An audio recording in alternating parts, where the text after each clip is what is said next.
President Clinton was in the metropolitan area today expressing his concern and trying to quell fears about the bombing of the World Trade Center.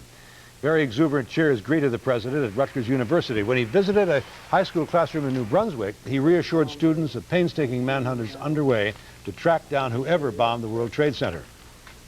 We have put the full resources of the federal law enforcement agencies, all kinds of agencies, all kinds of access to information, at the service of those who are working to figure out who did this and why and what the facts are. These are tense times and security is heightened, but the president surprisingly did not appear to have any extraordinary protection assigned to him today. Bill, security guards are clamping down all over the New York area tonight for workers trying to get back to their jobs at the World Trade Center today. They were met with checkpoints and newly enforced security. It was much the same scene at other office buildings and businesses throughout the metropolitan area. With more on that, we're going to go live to Jay Dedeffer. Jay. Well, Roz, we're out at Kennedy Airport tonight because if indeed the explosion was caused by terrorists, then crowded, high-profile landmarks like Kennedy Airport or, for instance, the Empire State Building would be likely targets. And that's why officials are trying to make them a little less vulnerable.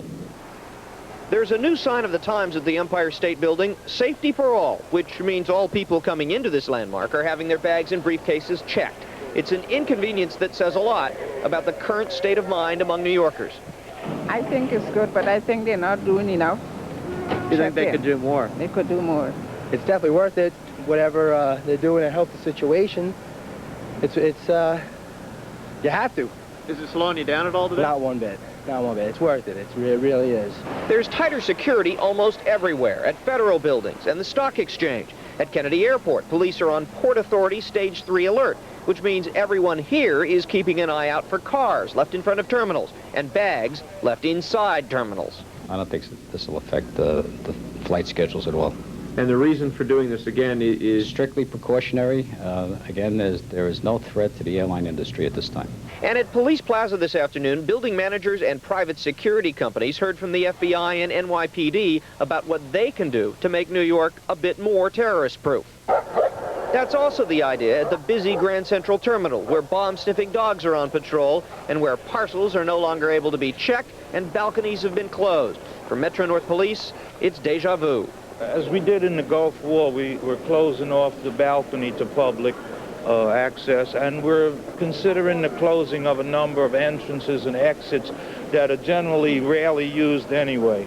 So it won't be much of a public inconvenience, and it'll create a greater measure of safety for commuters and the public who use Grand Central Terminal. Now, all three Port Authority airports are on this Port Authority Level 3 alert, and what that means for travelers is probably very little.